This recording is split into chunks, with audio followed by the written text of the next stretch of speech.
Check one, check two, seeing if one, you can hear me, if I can hear myself. Um, don't know if anyone is even going to join us, but let me know if you can hear me. I very well may be doing this live YouTube solo, meaning you see it after it's broadcast. So I just want to just see what happens here. Give it a few minutes.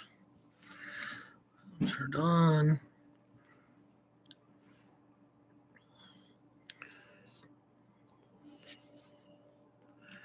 I'm going to be talking about G.E. Kinkaid. And let's close that.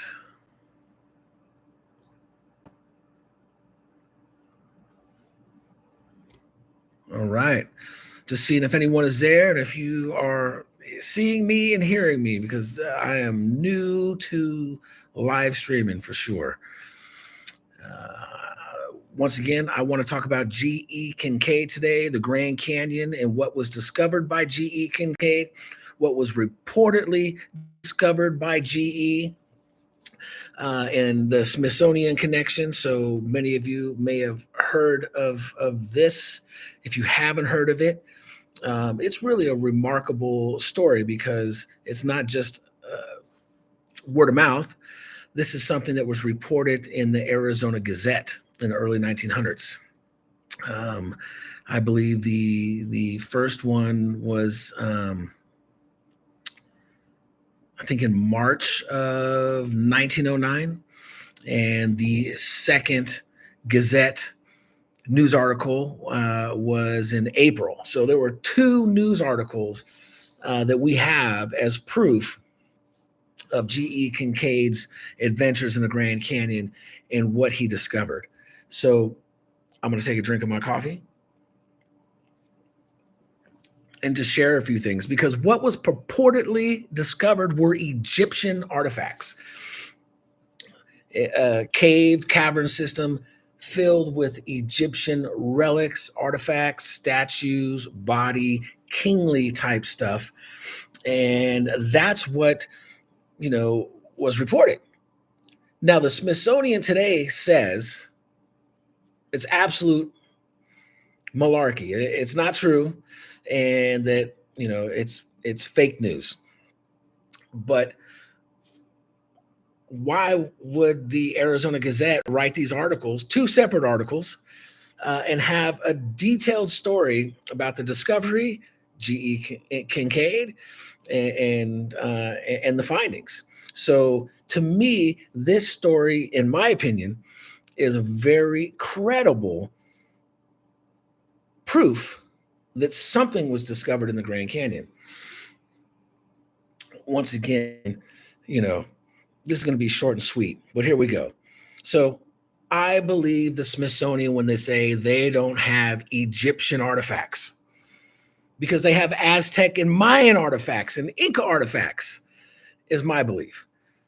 So the old bait and switch, they're saying, hey, we don't have, and I don't even know if anyone's watching. Matter of fact, I can't tell. Maybe somebody's watching. It looks like I got two likes, two people possibly watching. So once again, the old bait and switch. Smithsonian says G.E. Kinkaid totally fabricated, not true. Arizona Gazette says, no, hold on a minute. It is true. We've got these articles that prove that there were news articles written about this, and the discovery is real. So I say the Smithsonian is saying, hey, they're not saying, hey, we didn't find any artifacts there in the Grand Canyon. They're saying we didn't find we don't have any Egyptian artifacts. So maybe someone from the Smithsonian can come on and tell us now and reaffirm their statement that they have no artifacts, they have no Aztec, Inca, Maya artifacts, because all they're saying is they have no Egyptian artifacts. Look, we know for a fact, in my opinion, once again, my family's understanding, we know that the Aztecs came down the Great River.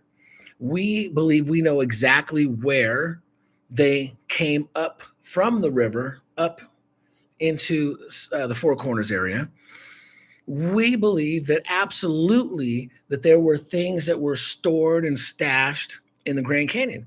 And we don't have just G.E. Kinkaid. See, if it was just one person, one story about these discoveries in the Grand Canyon, then we could say, all right, maybe it's bullshit and maybe the Smithsonian is telling the truth.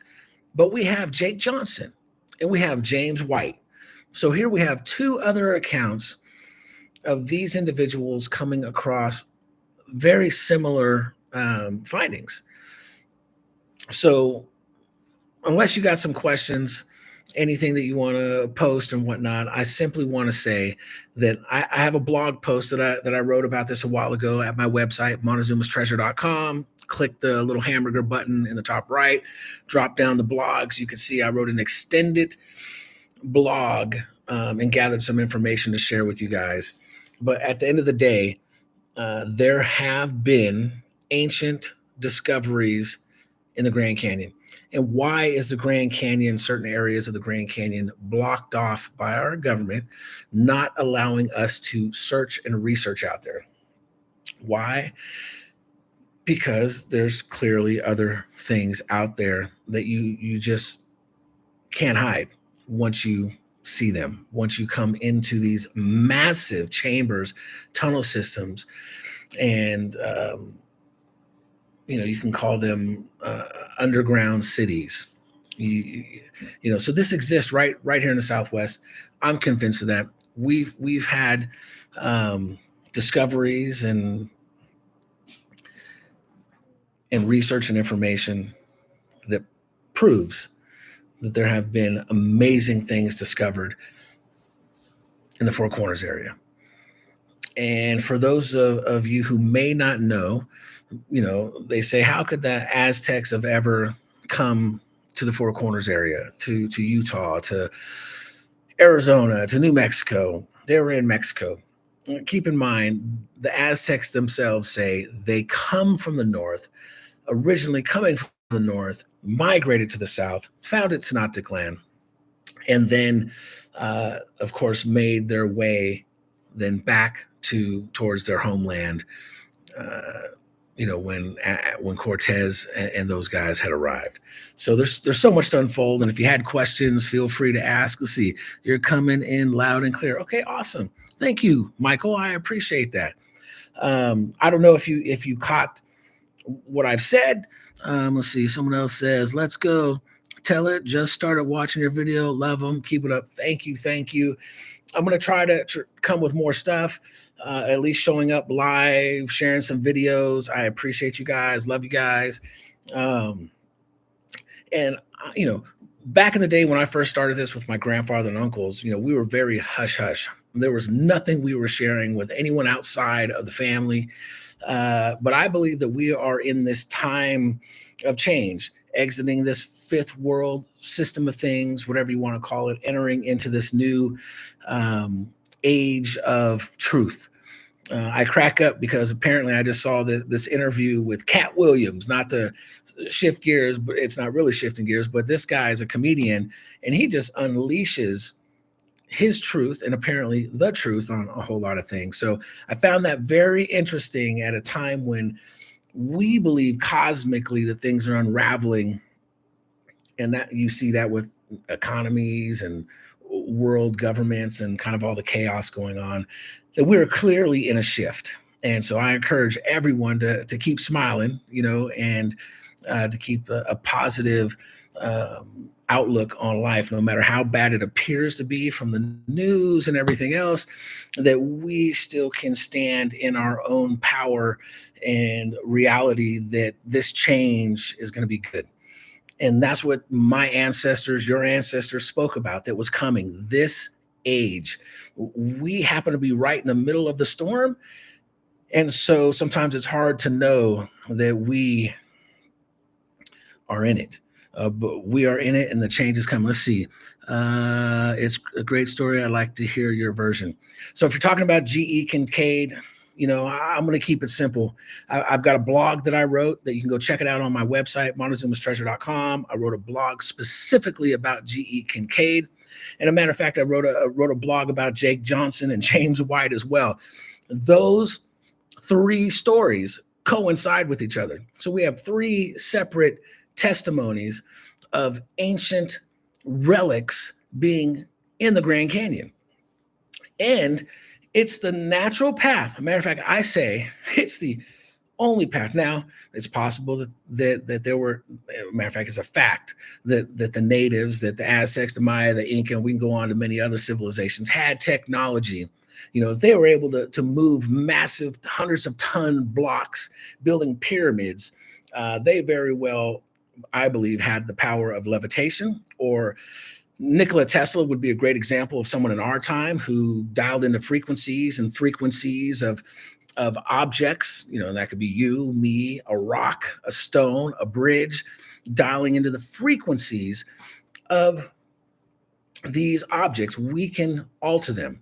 Nikola Tesla proved that by hitting the frequency of the bridge that it started shaking. I'm sure there's some wonderful scientists out there who can speak deeper and more accurate on this, but I'm a simple dude, and I say this: he was able to hit the frequency and it started rattling. Hit the right frequency, you can get things to lift and levitate. Earth's magnetic field, whatever it is, they had that technology. And my point being, if we're talking traditional ways, if they took ships and canoes and rafts down the Great River, there is only really, in my opinion, one place. And obviously I'm talking like this, you guys will Google Earth, which we didn't have 40 years ago, 50 years ago. You may be able to see it. And this is the area that is rumored that G.E. Kinkaid, James White, and Jake Johnson made their discoveries. The same place. So they didn't clear it all out if we had three different people at three different times witnessing this stuff, because it's all through there. And we're convinced that because here's the deal, is that the government may not have gotten everything, because there are powers to be that are greater than worldly governments. There are powers to be that have the ability to hide things from, we'll call it one dimension to another. Some of you may think I'm crazy for talking like this, but it is standard, normal activity from my ancients, from Native American perspective, beyond Native American, from I'll speak from the sages of the ages. We've all been taught, if we were to listen, that these abilities, these capabilities of cloaking, hiding, dimensional portals are real and exist. Of course, I can't prove that to you, and I'm not trying to prove it to you. I can only tell you what my reality is.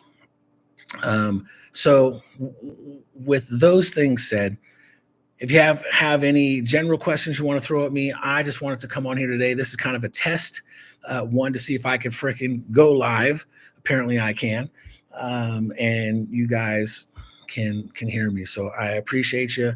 Once again, G.E. Kinkaid, go do a little research, check it out, because G.E. Kinkaid, Jake Johnson, James White have got amazing testimonies.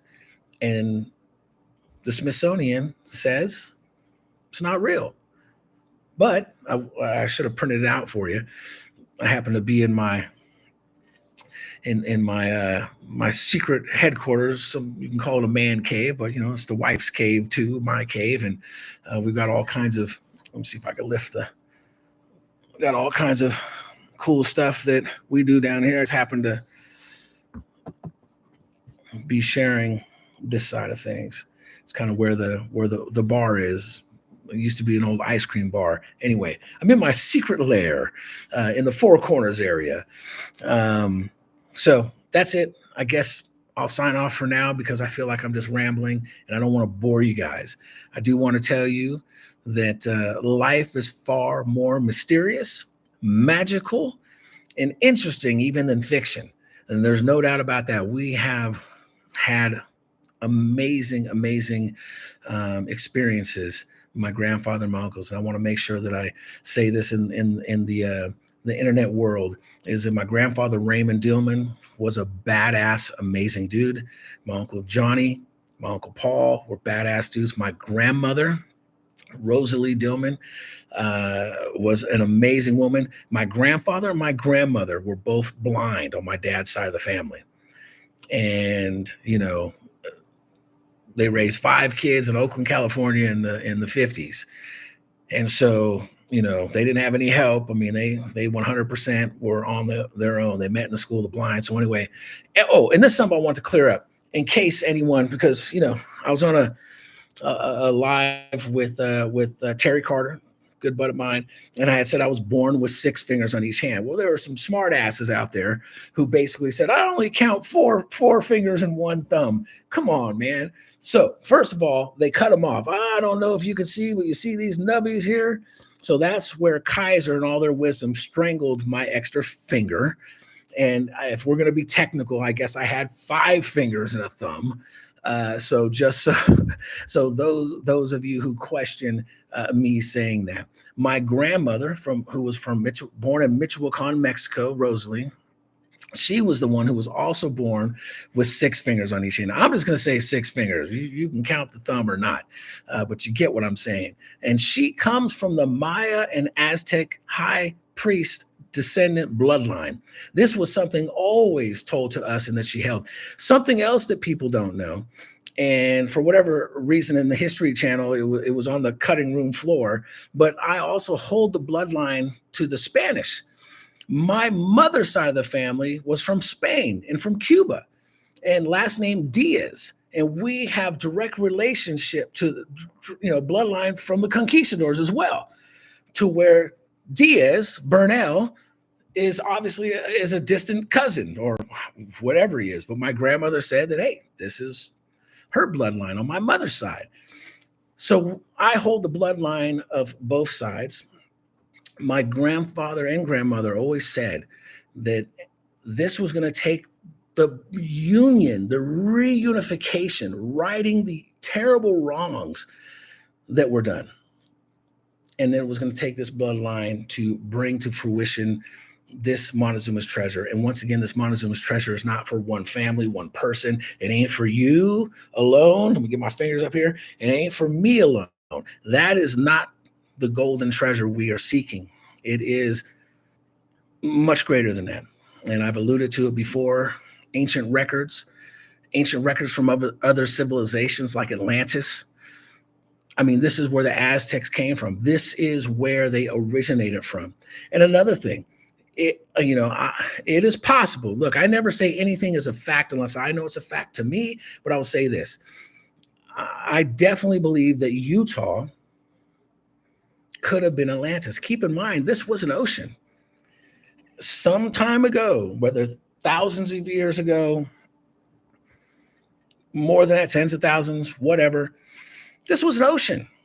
You can look at the layers and you can see seashells and other things. I'm sure there's some wonderful minds and scientists who already know this. And so it is possible that this here, that Aztlan, Atlantis, is here. Now, it's possible it was somewhere else too, but no doubt about it, the Four Corner area is a sacred, sacred place. And I believe the Hopi before I believe some scientists to tell me that this isn't the place. And this is the place of the ancients and of our forefathers and foremothers.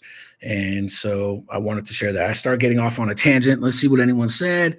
At work, can't comment much, but I saw the live pop up. I wanted to check it out. First test is good. Awesome. Thank you. And that was from you boob 8362. Mile High Cowboy, do you believe that it's possible that the treasure is being held for a specific individual? I believe it's the chosen ones who will be able to access it, but it's not meant for the chosen ones who are allowed to access and bring this treasure, bring these discoveries to the world. It's not for their individual enrichment. It is for the entire civilization. I believe that my native brothers and sisters, whether that be Hopi or any of the of the natives who still hold on to the ancient truth that it is for all the children of the sun. And what does that mean? The children of the light, the children of love and peace and righteousness, at least in the perspective. I'm not talking righteousness like the Franciscan friars came to try to deliver, on the natives. I'm talking about the Christ-like teachings, the Buddha-centered teachings, and the same as if you really get deep, it'll be the same as the highest teachings of the Hopi, and even the Aztecs. I'm not talking anyway. I start getting off on a tangent, so let's just keep it to this. It is not meant for one person to be enriched. Anyone. As a matter of fact, Uncle Paul was a frequent reminder, God bless his soul, to anyone who we allowed to come with us on any adventures, that if anyone is greedy, if anyone that's greedy is coming with us looking to enrich themselves and is greedy, your ass may not make it home, because this, call it a curse, call it cosmic protection, it has a way of making sure those that don't have the right heart for this treasure don't make it very far. And even if they've gotten glimpses, have made some discoveries, things can really, really just not end well for them. So let's see what someone else said. Individual. Yes, I got that. Thank you. I believe it has a special purpose. Absolutely. Mile High Cowboy, 100%. It's got a special purpose. And it's meant to help us from this age into the next. I promise you that. When you listen to the Hopi prophecy, which I've got my grandfather reading the Hopi prophecy, it's on a tape, so you can find it on one of the videos. It hasn't been seen much. I don't know if that's YouTube not allowing people to check it out, or it doesn't seem to be too important to folks. Only about 45 seconds. But listen to that. When I listen to that time is now. And with everything going on in the world, I'm convinced that the time is now. Now, does now mean this exact moment? Well, to some, all that is this moment. But yeah, the time is now. So we're excited. If a lot of you may not know, it doesn't look, the History Channel show that we were in, Lost Gold of the Aztecs, we were one of 3 teams, so it's not like it was our show. I did help develop a lot of the background stuff and helped. But the bottom line is it was not a Dillman Family show. And as far as I can tell, it's over. But they haven't said that show was canceled. They just haven't renewed it. But we have always been researching and filming. So we've continued, even where the History Channel series left off, we're still working. And we've made some bad-ass, undeniable discoveries that 100%, in my opinion, prove everything that we're doing. And we haven't released that to the world yet, but it's all been filmed. We've been documenting it. We're still doing stuff, but we have made some discoveries. I don't even want to allude to it, but we've made some discoveries that absolutely, I believe, any archaeologist, any person with any grain of salt and expertise in the area would be like, holy shit. Yes, you guys continue to make amazing discoveries that kind of prove what we've been saying, that the Aztecs not only were here pre-Tenochtitlan, but that Montezuma himself has come back. So I'm going to leave this because I will talk forever. And I appreciate you folks who have come in to listen. If I go back and watch this, I may be thoroughly embarrassed because I had no plan.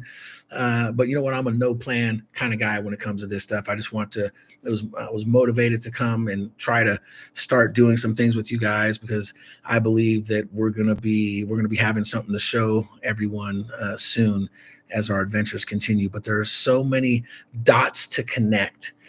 One of the things that's important to me is also revealing this history that many people may not be aware of, or alternate history that could be the true history.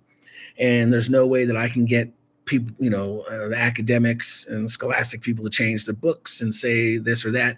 But I think it's important that we are realizing that the history we've been told, his story is the story from somebody's, their side of the story.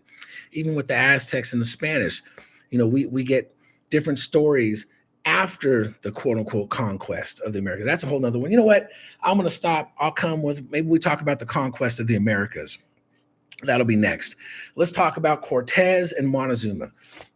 Excuse me. I just ate a bunch of cookies and some coffee. I'd like to thank my wife for that.